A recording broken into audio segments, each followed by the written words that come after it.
ഇന്നത്തെ ചിന്തയ്ക്കായിട്ട് നമ്മുടെ പൗലോസ് തീത്തോസിന് എഴുതിയ ലേഖനം 3-ാം അധ്യായം 1 മുതൽ 9 വരെയുള്ള വാക്യങ്ങൾ നമുക്ക് ചിന്തിക്കാം. തീത്തോസ് 3, 1 മുതൽ 9 വരെ.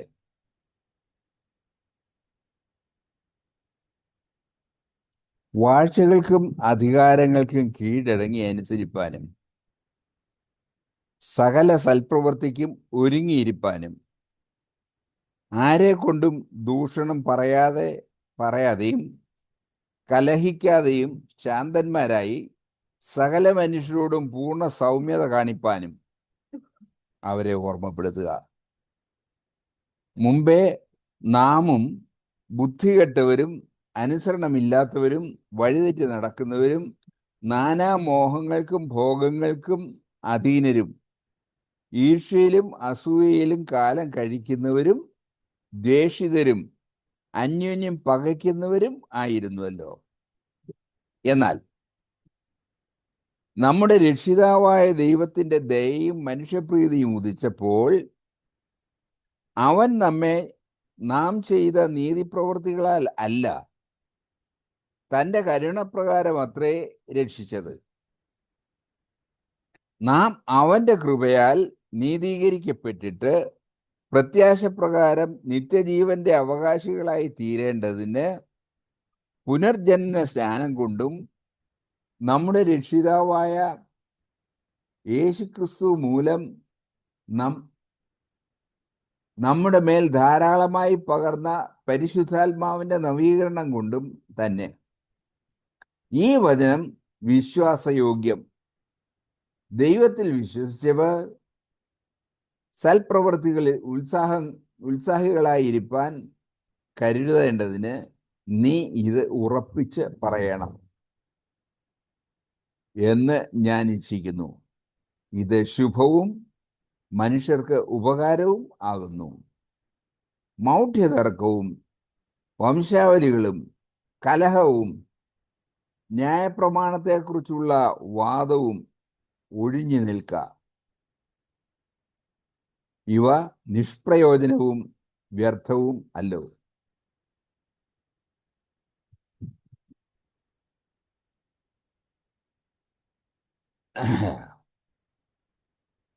പൗലോസ് തീത്തോസിന് എഴുതുമ്പോൾ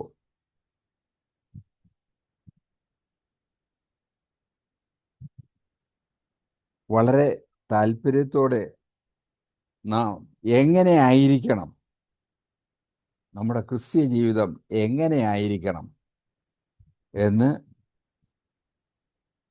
പ്രത്യേകം അവനെ ഉത്സാഹിപ്പിക്കുകയാണ്, പഠിപ്പിക്കുകയാണ്.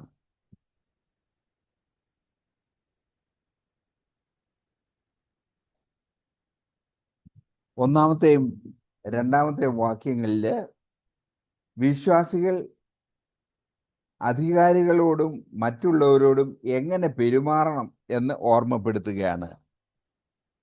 നമുക്ക് ഒരു വിചാരമുണ്ട്, അവര് സഭയിലുള്ളവരല്ല,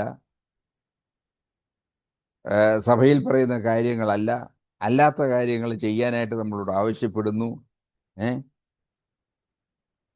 എങ്ങനെ വേണം എന്നുള്ള ചിന്ത അന്നും ഇന്നും ഉണ്ട്. അതുകൊണ്ട് നമ്മൾ എങ്ങനെ വേണം എന്ന് പൗലോസ് നമ്മളോട് പറയുകയാണ്. ആരെക്കൊണ്ടും അവിടെ ഒരുങ്ങിയിരിപ്പാനും ആരെക്കൊണ്ടും ദൂഷണം പറയാതെയും കലഹിക്കാതെയും ശാന്തന്മാരായി സകല മനുഷ്യരോടും പൂർണ്ണ സൗമ്യത കാണിപ്പാനും അവരെ ഓർമ്മപ്പെടുത്തുക. അപ്പോൾ അതിനെ കുറച്ചുകൂടെ ഒന്ന് ഈസിയാകാൻ വേണ്ടിയിട്ട് പറയുകയാണ്. മുമ്പേ നാം ബുദ്ധികെട്ടവരും അനുസരണം ഇല്ലാത്തവരും വഴിതെറ്റി നടക്കുന്നവരും പിന്നെ നാനാമോഹങ്ങൾക്കും ഭോഗങ്ങൾക്കും അധീനരും ഈർഷ്യയിലും അസൂയയിലും കാലം കഴിക്കുന്നവരും ദ്വേഷിതരും അന്യോന്യം പകയ്ക്കുന്നവരും ആയിരുന്നുവല്ലോ. നമ്മുടെ അവസ്ഥയും അങ്ങനെ ആയിരുന്നുവല്ലോ. അപ്പോ അത് നമ്മളെ ഓർപ്പിക്കുകയാണ്, അത് ഒന്ന് എംഫസൈസ് ചെയ്ത് പറയുകയാണ്. ഇത് നമ്മൾ ശ്രദ്ധിക്കണം. നമ്മുടെ നമ്മുടെ ജീവിതത്തിൽ നമ്മൾ ശ്രദ്ധിക്കണം. ഈ ലോകക്കാരെ പോലെ തന്നെയായിരുന്നല്ലോ നമ്മളും ജീവിച്ചിരുന്നത്. നമുക്ക് ഇപ്പോ നമ്മൾ രക്ഷിക്കപ്പെട്ടു. കർത്താവിനെ ഇപ്പൊ നമ്മൾ അറിയുന്നു, കർത്താവ് നമ്മളെ അറിയുന്നു. അതുകൊണ്ട് നമുക്കൊരു വ്യത്യാസം ഉണ്ടായി. ആ വ്യത്യാസം ഉണ്ടായതുകൊണ്ട് നമ്മളീ കാണുന്ന വ്യത്യാസം അവരീ കാണുന്നില്ലല്ലോ എന്ന് പറഞ്ഞ് അവരെ ദ്വേഷിക്കാനല്ല, അവരെ നമ്മൾ ഉൾക്കൊള്ളേണ്ട കാര്യമുണ്ട്. അതാണ് അവിടെ പൗലോസ് പറയാൻ ആഗ്രഹിക്കുന്നത്. വാഴ്ചകൾക്കും അധികാരങ്ങൾക്കും കീഴടങ്ങിയിരിപ്പാൻ, അനുസരിപ്പാൻ നമുക്ക് നമ്മളെ റൂളേഴ്സിനെ നമ്മൾ അനുസരിക്കേണ്ട കാര്യമുണ്ട്. എന്നാൽ നമ്മളെ പഠിപ്പിക്കുന്ന ദൈവിക വചനങ്ങൾക്ക് വിരുദ്ധമാണെങ്കിൽ അതനുസരിക്കണമെന്നല്ല. വചനങ്ങൾക്ക് വിരുദ്ധമായുള്ളത് അനുസരിക്കണമെന്നല്ല. എന്നാൽ വിരുദ്ധമല്ലാത്ത കാര്യങ്ങളിൽ നമ്മൾ അവരെ അനുസരിച്ച് പോകാനായിട്ടാണ് നമ്മളോട് പറയുന്നത്. അതിൻ്റെ കൂട്ടത്തിൽ സകല സൽപ്രവൃത്തിക്ക് ഒരുങ്ങിയിരിക്കാനായിട്ട്. സൽപ്രവൃത്തികൾ, ദുഷ്പ്രവൃത്തികളല്ല. ഒരു മനുഷ്യൻ നമ്മളോട് ദുഷ്ടത ചെയ്തു എന്ന് പറഞ്ഞാൽ തിരിച്ച് ദുഷ്ടത ചെയ്യുന്നതല്ല. നമ്മൾ സൽപ്രവൃത്തി, നല്ല പ്രവൃത്തി അവർക്ക് കൊടുക്കുക. അതാണ് നമുക്ക് നമ്മളോട് ഒരുങ്ങിയിരിക്കാനായിട്ട് പറയുന്നത്. പിന്നെ നമ്മളോട് പറയുന്നത് എന്തുവാണ്? ഒന്ന്, വാഴ്ചകൾക്കും അധികാരങ്ങൾക്കും കീഴടങ്ങിയിരിക്കാൻ പറയുന്നു. രണ്ട്, സകല സൽപ്രവൃത്തിക്ക് ഒരുങ്ങിയിരിക്കാൻ പറയുന്നു. മൂന്നാമത് പറയുന്നത് ആരെ കൊണ്ടും ദൂഷണം പറയാതെ ഇരിക്കുക. നമ്മുടെ സഹോദരങ്ങളുണ്ട്, സഭയിലുള്ളവരുണ്ട്, സഭയിലല്ലാത്തവരുണ്ട്.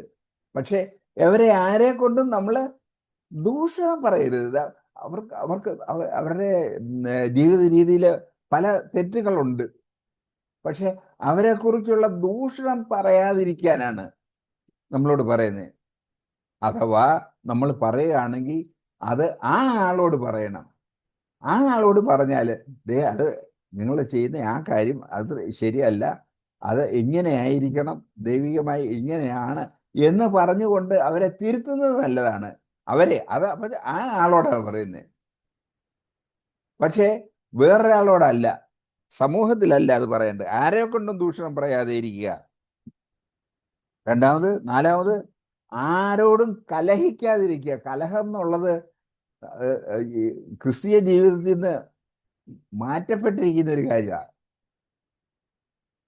ക്രിസ്തീയ ജീവിതത്തിൽ നമ്മൾ മുന്നോട്ട് പോകുന്നതുകൊണ്ട് മറ്റുള്ളവർ കലഹം ഉണ്ടാക്കും, അത് നമുക്കൊന്നും ചെയ്യാനൊക്കത്തില്ല. പക്ഷെ നമ്മൾ കലഹിക്കാതിരിക്കുക,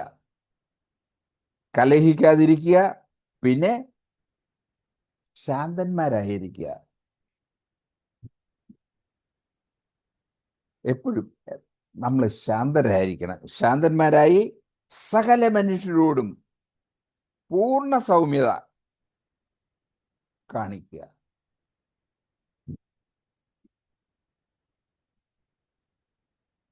ഈ കാര്യങ്ങളെ ഓർമ്മപ്പെടുത്താനാണ് തീത്തോസിനോട് പൗലോസ് പറയുന്നത്. കാരണം നാമും ബുദ്ധികെട്ടവരും അനുസരണമില്ലാത്തവരും വഴിതെറ്റി നടക്കുന്നവരും നാനാമോഹങ്ങൾക്കും ഭോഗങ്ങൾക്കും അടിമകളും ഈർഷ്യയിലും അസൂയയിലും കാലം കഴിക്കുന്നവരും ദ്വേഷിതരും, അതായത് വെറുപ്പ് നിറഞ്ഞവരായി അന്യോന്യം പകയ്ക്കുന്നവരും ആയിരുന്നു. നമ്മുടെ സ്വഭാവം നമ്മൾ നോക്കുക. നമ്മുടെ അവസ്ഥ അതായിരുന്നു. അവിടുന്നാണ് കർത്താവ് നമ്മളെ വിളിച്ചു വേർതിരിച്ച് അവൻ്റെ വഴിയിലേക്ക് കൊണ്ടുവന്ന് അവൻ്റെ ജീവിതം നമ്മളെ ഒന്ന് കാണിക്കുന്നത്. അവൻ്റെ ജീവിതം നമ്മളെ കാണിച്ചത് കൊണ്ട് നമ്മൾ അത് സ്വീകരിക്കാനായിട്ട് തുടങ്ങി. സ്വീകരിക്കാനായിട്ട് തുടങ്ങിയപ്പോൾ അയ്യോ അവര് കാണിക്കുന്നത് അത് തെറ്റാണല്ലോ, അത് തെറ്റാണല്ലോ, അത് തെറ്റാണല്ലോ, അത് പറഞ്ഞ് അവരെ പ്രയാസപ്പെടുത്തുന്നില്ല. നമ്മള് അത് അനുസരിച്ച് പോകാനാണ് പൗലോസ് പറയുന്നത്.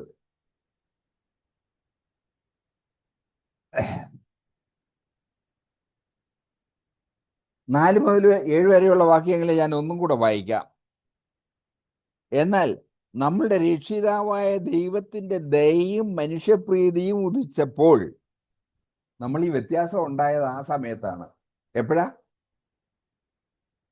നമ്മുടെ രക്ഷിതാവായ ദൈവത്തിന്റെ ദയയും മനുഷ്യപ്രീതിയും നമ്മിൽ ഉദിച്ചപ്പോൾ അവൻ നമ്മെ നാം ചെയ്ത നീതിപ്രവൃത്തികളാലല്ല, നമ്മളിലെ നീതിപ്രവൃത്തികളൊന്നും ഇല്ലായിരുന്നു, ആ നീതിപ്രവൃത്തികളാലല്ല, തൻ്റെ കരുണപ്രകാരം അത്രേ രക്ഷിച്ചത്. അവൻ നമ്മളോട് കരുണ കാണിച്ചു. ആ കരുണ മൂലമാണ് നമ്മൾ രക്ഷിക്കപ്പെട്ട് മുന്നോട്ട് പോകുന്നത്. രക്ഷയുടെ വഴിയിൽ നമ്മൾ മുന്നോട്ട് പോകുന്നുണ്ടെങ്കിൽ അത് കർത്താവ് നമ്മുടെ മേൽ കാണിച്ച കരുണപ്രകാരമാണ്, അല്ലാതെ നമ്മുടെ കഴിവുകൊണ്ടൊന്നും അല്ല. നാം അവന്റെ കൃപയാൽ നീതീകരിക്കപ്പെട്ടിട്ട്, കർത്താവാണ് നമ്മളെ നീതീകരിച്ചത്, അത് അവന്റെ കൃപയാണ്. അവന്റെ കൃപയാൽ നമ്മൾ നീതീകരിക്കപ്പെട്ടിട്ട് പ്രത്യാശ പ്രകാരം നമുക്കൊരു പ്രത്യാശ തന്നു, ഒരു ജീവിക്കുന്ന പ്രത്യാശ കർത്താവ് നമുക്ക് തന്നു. ആ പ്രത്യാശ പ്രകാരം നിത്യജീവന്റെ അവകാശികളായി തീരേണ്ടതിന്, ആ നിത്യജീവന്റെ അവകാശികളാകുന്നതിന് വേണ്ടിയിട്ട് നമ്മൾ പുനർജനന സ്നാനം കൊണ്ടും വീണ്ടും ജനനം, നമുക്കൊരു വീണ്ടും ജനനം കർത്താവ് തന്നു. ആ വീണ്ടും ജനനം കൊണ്ടും നമ്മുടെ രക്ഷിതാവായ യേശുക്രിസ്തു മൂലം നമ്മുടെ മേൽ ധാരാളമായി പകർന്ന പരിശുദ്ധാത്മാവിന്റെ നവീകരണം കൊണ്ടു. പരിശുദ്ധാത്മാവ് ഓരോ സമയത്തും നമ്മുടെ ഹൃദയങ്ങളിൽ ഇരുന്ന് നമ്മളെ പറഞ്ഞു തരികയാണ്, നീ അങ്ങനെയല്ല പോകേണ്ടത്, ഇതാണ് വഴി എന്ന് പരിശുദ്ധാത്മാവ് നമ്മുടെ ഹൃദയങ്ങളിൽ ഇരുന്ന് നമ്മളോട് സംസാരിച്ചു കൊണ്ടിരിക്കുക. ആ പരിശുദ്ധാത്മാവ് നമുക്ക് തരുന്നത് കൊണ്ട് മാത്രമാണ് നമ്മൾ ഒരു തെറ്റി വീഴാതെ മുന്നോട്ട് പോകുന്നത്. ആ പരിശുദ്ധാത്മാവിന്റെ നവീകരണം കൊണ്ടും തന്നെ ഈ വചനം വിശ്വാസയോഗ്യം. ഇതാണ് വിശ്വസിക്കാൻ പറ്റിയ, അല്ല നമ്മുടെ കഴിവോ ഒന്നുമല്ല, നമ്മുടെ നന്മയല്ല, നമ്മളിൽ ഒരു നന്മയില്ല.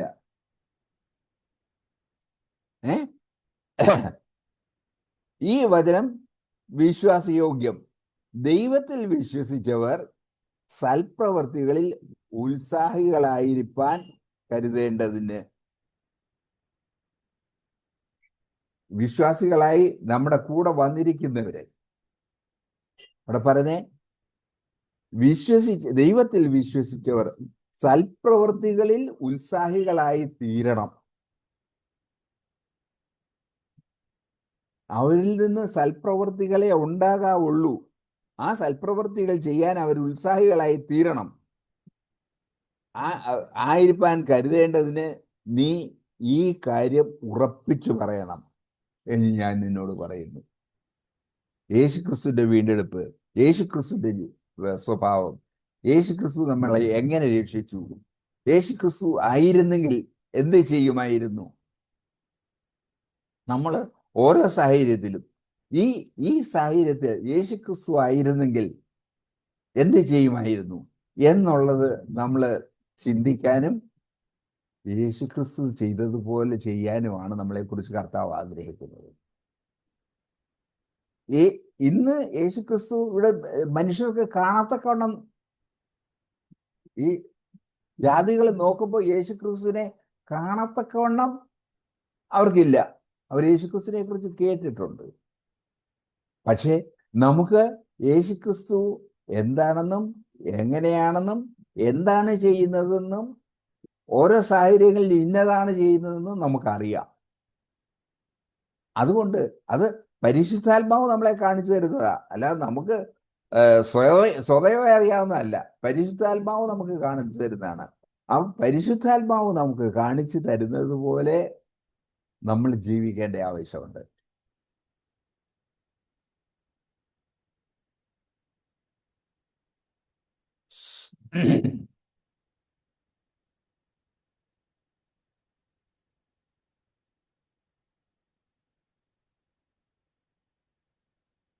അവിടെ നമ്മളോട് പറയുന്നത് നാം ബുദ്ധികെട്ടവരായിരുന്നു, അനുസരണമില്ലാത്തവരായിരുന്നു, വഴിതെറ്റി നടക്കുന്നവരായിരുന്നു. ബുദ്ധിയില്ലാത്തവരായിരുന്നു, ബുദ്ധി കെട്ടവരായിരുന്നു. കെട്ടവരെന്ന് പറയുമ്പോഴത്തേക്കും ശരിയാണെന്ന് അറിയാമെങ്കിലും തെറ്റായ രീതിയിൽ പ്രവർത്തിക്കും. അങ്ങനെ ബുദ്ധി കെട്ടവരും, പിന്നെ അനുസരിക്കേണ്ടത് ഇന്ന പോലെയാ ചെയ്യേണ്ടത് അറിയാം, പക്ഷെ അനുസരണം ഇല്ലാത്തവര്, പിന്നെ ഇന്നതാണ് വഴിയെന്നറിയാം, പക്ഷെ വഴി തെറ്റി നടക്കുന്നവര്. അങ്ങനെയുള്ളവരായിരുന്നു നമ്മള്. എന്നിട്ട് അത് നാനാമോഹങ്ങൾക്കും ഭോഗങ്ങൾക്കും അടിമകളും ഈർഷ്യയിലും അസൂയയിലും കാലം കഴിക്കുന്നവരും ദേഷ്യത്തിലും അന്യോന്യം പകയ്ക്കുന്നവരും ആയിരുന്നു. ഈ തെറ്റായ ജീവിത രീതി ഉണ്ടായിരുന്നവരാണ് നമ്മൾ. അതുകൊണ്ട് നമ്മൾ അവരൊരു തെറ്റ് ചെയ്യുന്ന ഉടനെ അവരെ ചെറുതായിട്ട് കാണുന്നതിനോ ദൂഷിക്കുന്നതിനോ അല്ല, സൗമ്യമായി നമ്മൾ അവരോട് പറഞ്ഞു കൊടുത്ത് അവരെ കർത്താവിൻ്റെ വഴിയിലേക്ക് കൊണ്ടുവരേണ്ട ആവശ്യമാണ് നമുക്കുള്ളത്. അങ്ങനെ ഒരു ജീവിതമാണ് നമുക്ക് ആവശ്യമായിരിക്കുന്നത്.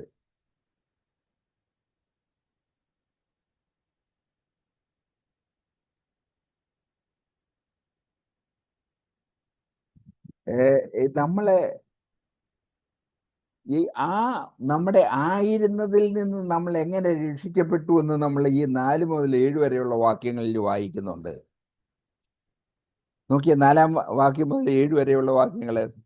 നമ്മുടെ രക്ഷിതാവായ ദൈവത്തിൻ്റെ ദയയും മനുഷ്യപ്രീതിയും ഉദിച്ചപ്പോൾ, നമ്മുടെ മേലുള്ള മനുഷ്യപ്രീതിയും ഉദിച്ചപ്പോൾ, അവൻ, ആ കർത്താവ്, നാം ചെയ്ത നീതിപ്രവർത്തികളാൽ അല്ല, നമ്മുടെ ഒരു പ്രവൃത്തിയാലും അല്ല, കർത്താവിൻ്റെ കരുണപ്രകാരം അത്രേ രക്ഷിച്ചത്. കർത്താവ് കരുണ കാണിച്ചതാ. നമ്മൾ വ്യത്യാസം ഉണ്ടാകാനുള്ള കാരണം അതാ. കർത്താവ് കരുണ കാണിച്ചു. ആ കർത്താവ് കാണിച്ച കരുണപ്രകാരമാണ് നമ്മളെ രക്ഷിച്ചത്. അതെന്തിനു വേണ്ടിയാണ്? നാം അവന്റെ കൃപയാൽ നീതീകരിക്കപ്പെട്ട ശേഷം. കർത്താവ് കൃപ കാണിച്ച് നമ്മൾ നീതീകരിക്കപ്പെട്ടു. ആ നീതീകരിക്കപ്പെട്ട ശേഷം പ്രത്യാശ പ്രകാരം നിത്യജീവന്റെ അവകാശികളായി തീരേണ്ടതിനല്ലേ. കർത്താവിലുള്ള ആ പ്രത്യാശയിൽ നമ്മൾ കർത്താവിൻ്റെ അവകാശികളായി തീരണം. അതിനു വേണ്ടിയിട്ട് തീരേണ്ടതിന്, അതിനു വേണ്ടിയിട്ട് നമുക്ക് പുനർജനന സ്നാനം. നമ്മൾ സ്നാനം കഴിഞ്ഞവരാ. ഒരു സമയത്ത് സ്നാനം കഴിഞ്ഞവരാ. വീണ്ടും വീണ്ടും വചനം നമ്മളോട് സംസാരിച്ചുകൊണ്ടിരിക്കുമ്പോൾ ആ വചനം നമ്മളെ കഴുകിക്കൊണ്ടിരിക്കുകയാണ്. നാം കേൾക്കുന്ന വചനം നമ്മളെ കഴുകിക്കൊണ്ടിരിക്കുകയാണ്. ആ കഴുകല് ദിവസവും നടക്കണം. നമ്മൾ വചനം പഠിക്കുമ്പോൾ ആ കഴുകല് നമുക്ക് ഉണ്ടാകണം. ആ കഴുകൽ ഉണ്ടാകുന്നില്ലെങ്കിൽ നമ്മൾ ആ അഴുക്കുകളെല്ലാമായിട്ട് മുന്നോട്ട് പോകുന്നത്. അതുകൊണ്ട് ആ വചനം നമ്മളെ കഴുകി ശുദ്ധമാക്കണം.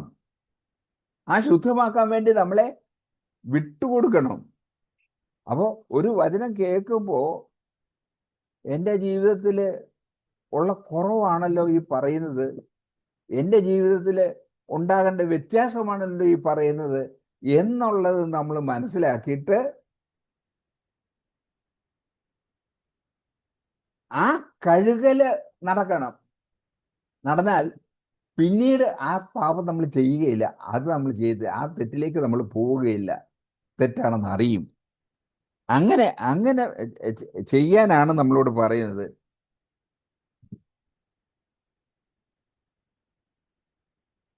അതിന് അതിന് നമ്മൾ അങ്ങനെയുള്ള ഒരു ജീവിതമാണ് നമ്മൾ നയിക്കേണ്ടത്.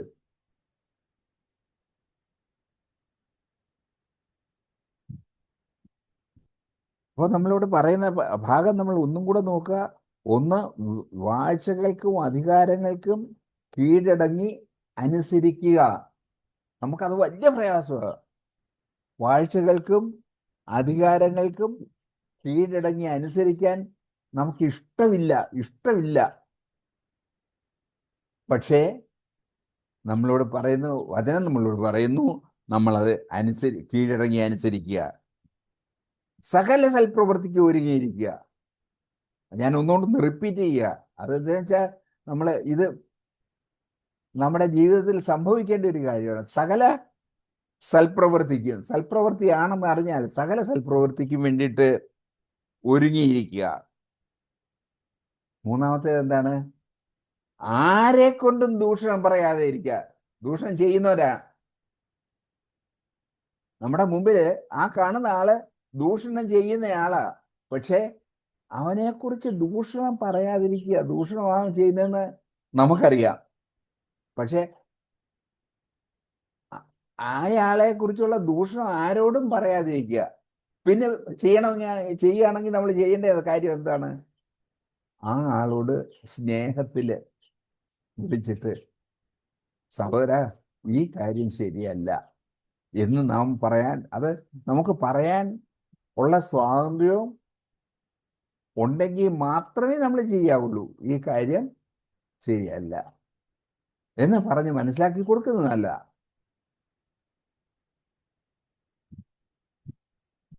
പിന്നെ യാതൊരു കാരണവശാലും ആരുമായിട്ടും വഴക്കുണ്ടാക്കാതിരിക്കുക, കലഹിക്കാതിരിക്കുക. പിന്നെ നമ്മൾ ശാന്തന്മാരായി സകല മനുഷ്യരോടും പൂർണ്ണ സൗമ്യത കാണിക്കുക. ഈ കാര്യങ്ങൾ ഓർത്തോണം. പൗലോസ് തീത്തോസിനോട് പറഞ്ഞു കൊടുക്കുന്ന കാര്യമാണ്. തീത്തോസേ, ഈ കാര്യങ്ങൾ നീ ഓർത്തോണം. അതെന്തിനാ നമുക്ക് വേദപുസ്തകത്തിൽ വന്നേ? ഇത് ഈ തീത്തോസിനോട് പറഞ്ഞിരിക്കുന്ന കാര്യങ്ങൾ നമ്മളും അനുസരിക്കാനുള്ളതാണ്. അപ്പോൾ നമ്മളോടും അതേ വാക്ക് തന്നെ കർത്താവ് നമ്മളോട് സംസാരിക്കുകയാണ്. എന്തിനാ? നമ്മൾ ബുദ്ധികെട്ടവരായിരുന്നു, അനുസരണമില്ലാത്തവരായിരുന്നു, വഴിതെറ്റി നടക്കുന്നവരായിരുന്നു, നാനാ മോഹങ്ങൾക്കും ഭോഗങ്ങൾക്കും അടിമകളായിരുന്നു, ഈർഷ്യയിലും അസൂയയിലും കാലം കഴിക്കുന്നവരുമായിരുന്നു, ദ്വേഷിതരുമായിരുന്നു. അതുകൊണ്ട് അന്യോന്യം പകയ്ക്കുന്നവരുമായിരുന്നു. അതുകൊണ്ട് നമ്മളോട് പറയുകയാണ്, നമ്മളെ ഇന്ന് ഓർപ്പിക്കുകയാണ്. കർത്താവിനെ ഇന്ന് നമ്മളെ ഓർപ്പിക്കാനുള്ള ആഗ്രഹമുണ്ടായി.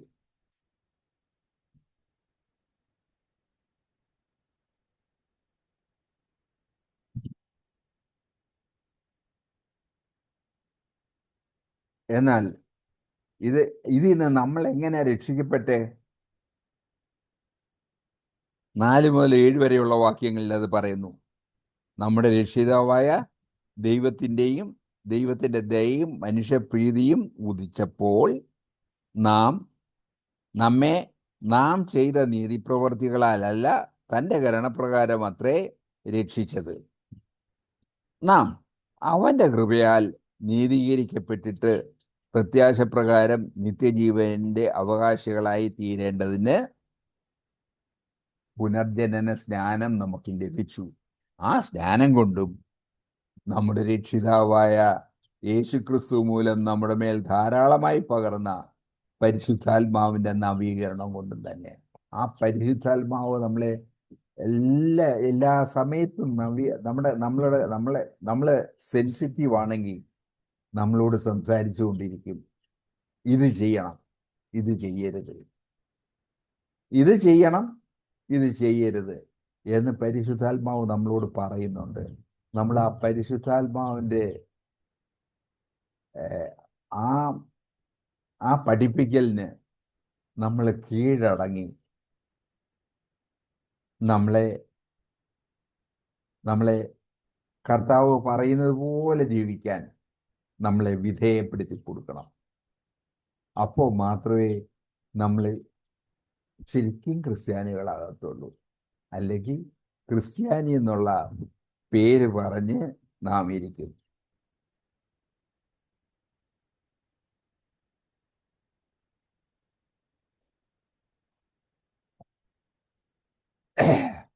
എന്നാൽ ഇതിൽ നിന്ന് നമ്മൾ രക്ഷപ്പെട്ട എങ്ങനെയാന്ന് വെച്ചാൽ നമ്മുടെ രക്ഷിതാവായ ദൈവത്തിൻ്റെ ദയയും മനുഷ്യപ്രീതിയും നമ്മിൽ ഉദിച്ചപ്പോൾ അവൻ നാം ചെയ്ത നീതിപ്രവൃത്തികളാൽ അല്ല, തൻ്റെ കരുണപ്രകാരം അത്ര രക്ഷിച്ചത്. അവൻ്റെ കരുണ ഒന്നു മാത്രമാണ് നമുക്ക് ഈ രക്ഷ ലഭിച്ചത്. അതുകൊണ്ട് നമ്മൾ നമ്മുടെ സഹജീവികൾക്ക് കരുണ കൊടുക്കുവാൻ നമ്മൾ ബാധ്യസ്ഥരാണ്. അത് നമ്മൾ ചെയ്യുന്നുണ്ടോ? അത് വളരെ ഇമ്പോർട്ടൻ്റ് ആണ്. നമ്മൾ ഇടപെടുന്നവര് അവരുടെ മേൽ നമ്മൾ കരുണ കൊടുക്കുന്നുണ്ടോ? അത് നമ്മൾ ശ്രദ്ധിക്കണം.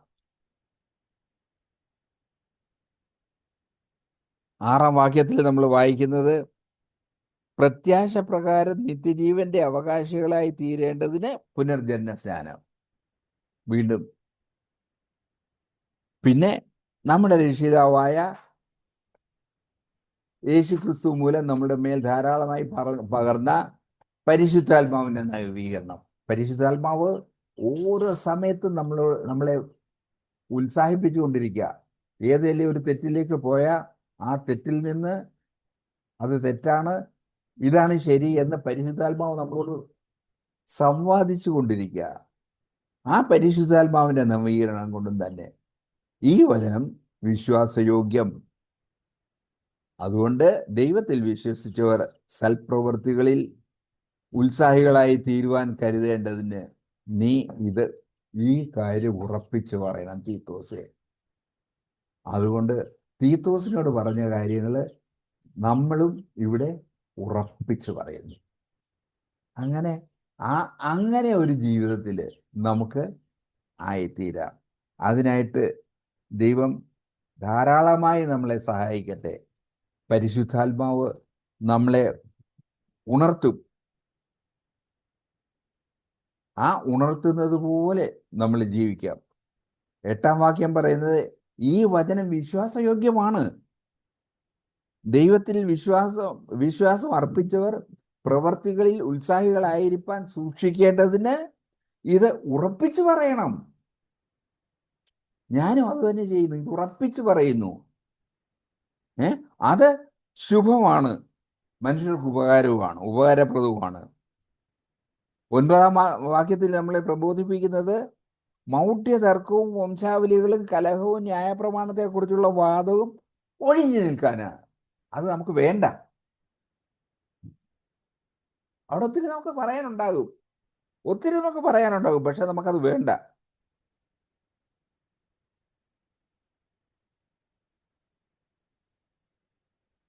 ഇത് ഈ കാര്യം തന്നെയാണ് എഫേസ്യർ 2:1-10 വരെയുള്ള വാക്യങ്ങളിലും പറയുന്നത്. എഫേസ്യർ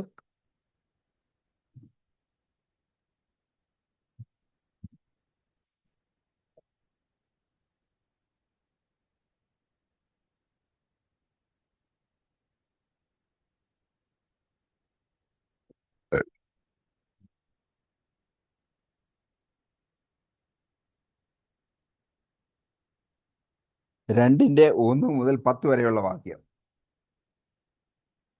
ഞാൻ അവിടെ ഒന്ന് വായിക്കാം. അതിക്രമങ്ങളാലും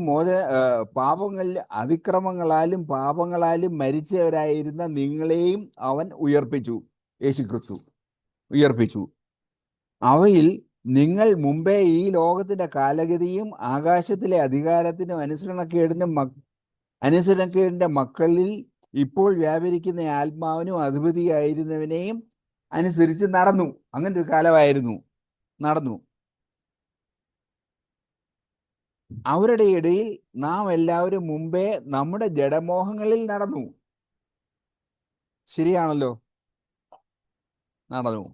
ജഡത്തിനും മനോവികാരങ്ങൾക്കും ഇഷ്ടമായത് ചെയ്തും കൊണ്ട് മറ്റുള്ളവരെ പോലെ പ്രകൃതിയാൽ കോപത്തിന്റെ മക്കൾ ആയിരുന്നു.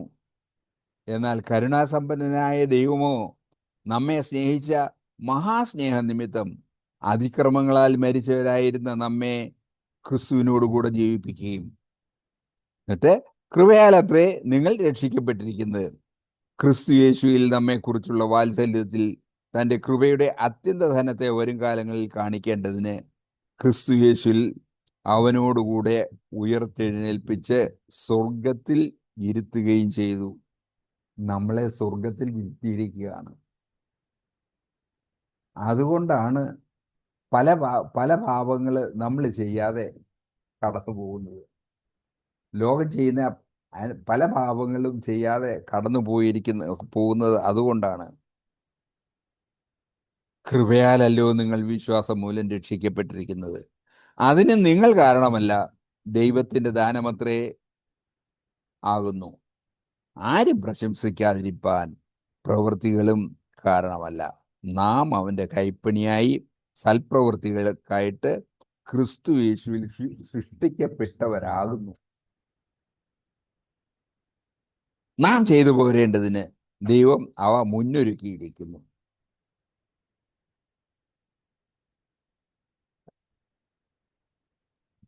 നമ്മുടെ പഴയ അവസ്ഥയും ഇപ്പോഴത്തെ അവസ്ഥയും പൗലോസ് അവിടെ പറഞ്ഞിരിക്കുകയാണ്. ഇതിനെക്കുറിച്ച് ചില കാര്യങ്ങളും കൂടെ ഒന്ന് ഞാൻ പറയാം. എഫേസ്യർ 4:31 വാക്യം.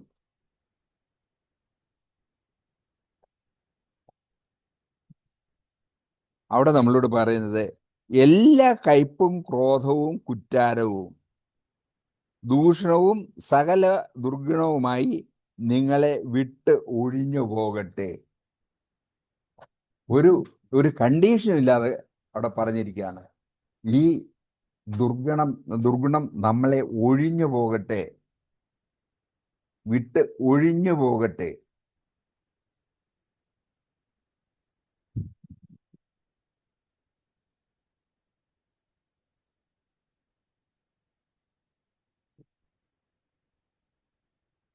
രണ്ട് തീമോഥെയോസ്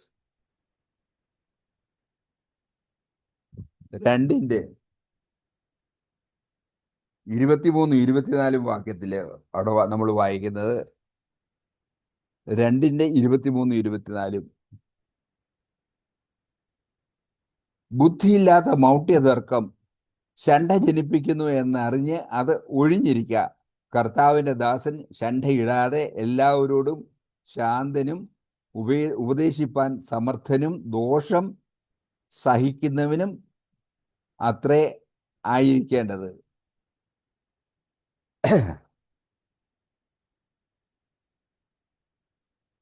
പത്രോസ് എന്താ പറയുന്നത് നമുക്കൊന്ന് നോക്കാം.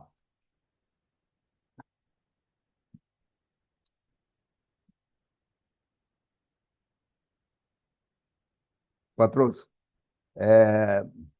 1 പത്രോസ്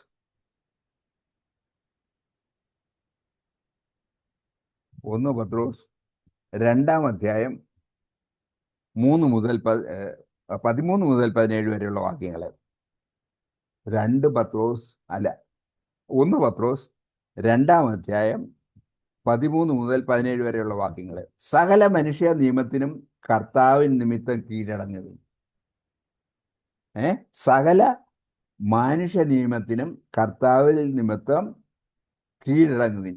ശ്രേഷ്ഠാധികാരി എന്ന് വെച്ച് രാജാവിനും, ദുഷ്പ്രവൃത്തിക്കാരുടെ ദണ്ഡനത്തിനും സൽപ്രവൃത്തിക്കാരുടെ മാനത്തിനുമായി അവനാൽ അയക്കപ്പെട്ടവൻ എന്ന് വെച്ച് നാടുവാഴികൾക്കും കീഴടങ്ങുവിൻ.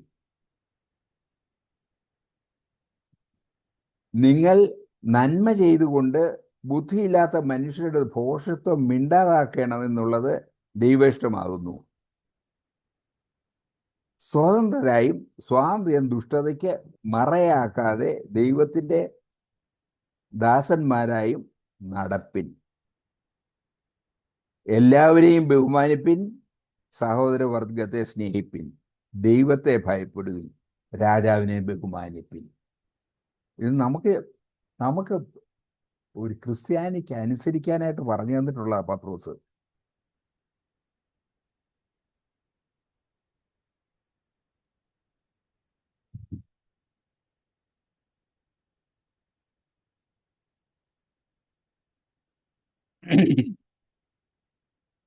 ഇതെല്ലാം ചെയ്യുവാൻ വിശ്വാസികൾ പ്രാപ്തരാകുന്നത് എങ്ങനെ?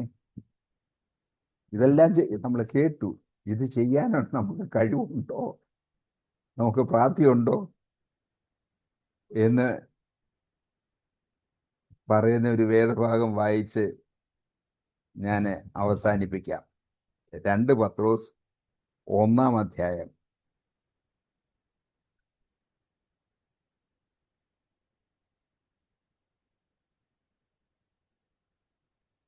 3-4 വാക്യങ്ങൾ. 2 പത്രോസ് 1-ാം അധ്യായം 3-4 വാക്യങ്ങൾ. തൻ്റെ മഹത്വത്താലും വീര്യത്താലും നമ്മെ വിളിച്ചവന്റെ പരിജ്ഞാനത്താൽ അവന്റെ ദിവ്യശക്തി ജീവനും ഭക്തിക്കും വേണ്ടതൊക്കെയും നമുക്ക് ദാനം ചെയ്യും. നമ്മുടെ ജീവനും ഭക്തിക്കും വേണ്ടതൊക്കെയും കർത്താവ് നമുക്ക് ദാനം ചെയ്തിരിക്കുന്നുവല്ലോ. അവയാൽ അവൻ നമുക്ക് വിലയേറിയതും അതിമഹത്വമായ വാഗ്ദത്തങ്ങളും നൽകിയിരിക്കുന്നു. ഇവയാൽ നിങ്ങൾ ലോകത്തിൻ മോഹത്താലുള്ള നാശം വിട്ടൊഴിഞ്ഞിട്ട് ദിവ്യ സ്വഭാവത്തിന് കൂട്ടാളികളായി തീരുവാൻ ഇടയാകുന്നു. അങ്ങനെ നമുക്ക് ദിവ്യ സ്വഭാവത്തിന് കൂട്ടാളികളായി തീരാൻ കഴിയും. അങ്ങനെ വരുമ്പം നമ്മൾ കുഞ്ഞാട് പോകുന്നിടത്ത് ഒക്കെയും നമ്മൾ പോകും.